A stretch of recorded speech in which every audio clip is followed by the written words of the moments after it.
Great stuff, and thanks, Shane, for that. So it's a great pleasure here today. We have testing the modern technology. This is a bit new to me and us. Shaun Goncalves from Lamb Lowe and Partners. Welcome. Great to have you here.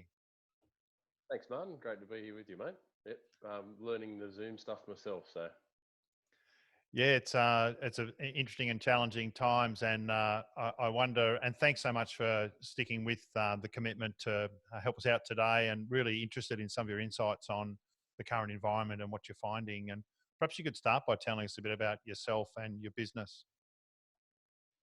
thanks, Martin. Yeah, so look, I'm a chartered accountant. Came through the university system and the Institute of Chartered Accountants Australia at the time, and started my work experience in the firm that I'm in now back in the year 2000. So I've been here just over 20 years now, and I've been a partner in the business for over 10 years. Yeah, fantastic.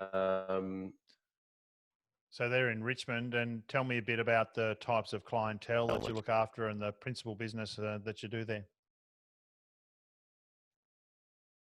Look, our clientele ranges enormously, but we have from sole trader businesses all the way through to companies, a lot of tradespeople in various different areas of building and construction. We've got some larger clients that are in civil construction work, property development, underground power, and then right through to businesses that import and wholesale and fly hot air balloons through the Northern Territory and some unusual things along those lines as well. Yeah, cool. And pretty extraordinary times. I was chatting to you a week or two ago, and it was batten down the hatches. And curious on your insights on some key things you're seeing at the moment. Yeah, look, at the moment, I'm getting a lot of sort of mixed messages. Obviously, there's a lot of uncertainty out there amongst the business community as a whole, but there are quite a number of businesses that are still chugging along that had work planned and in the pipeline for April, May and June that are continuing on, that aren't affected greatly by the shutdowns.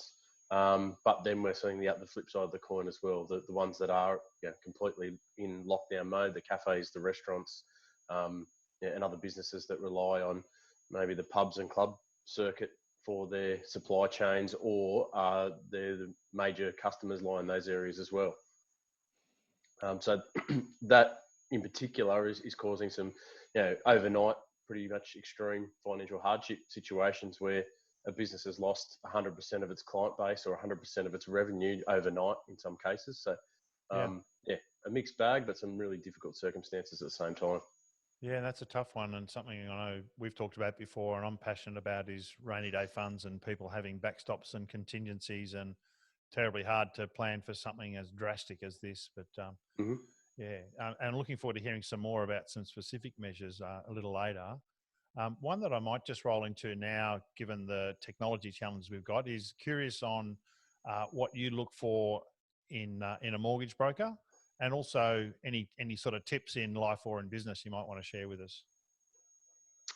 Okay, yeah, sure. Look, for a mortgage broker, I think, communication, and that's, I suppose, through a lot of different business aspects, but I think with a mortgage broker, it's a crucial element to the relationship. And I think even more so in a post-Royal Commission environment, and given the current circumstances of the world, I think that's ultra crucial, ultra critical, just at this, so that we've got a changing environment by the day, that both the borrower and their mortgage broker are right across the changing environment. Probably the other thing, just to do your homework on who you're dealing with and their experience and their licenses, and probably checking on a couple of referees is always a good tip as well, I think, to get some feedback from other people that have used that particular broker. Yeah, cool. That's great, mate. And how about life or business tips? Anything big that stood you well, or that you want to share? Oh, look, there's probably a handful, but I think, again, the current environment, with a couple of school-age kids that have moved into the remote learning area, I think routine and planning a day out is probably the most crucial thing at the moment.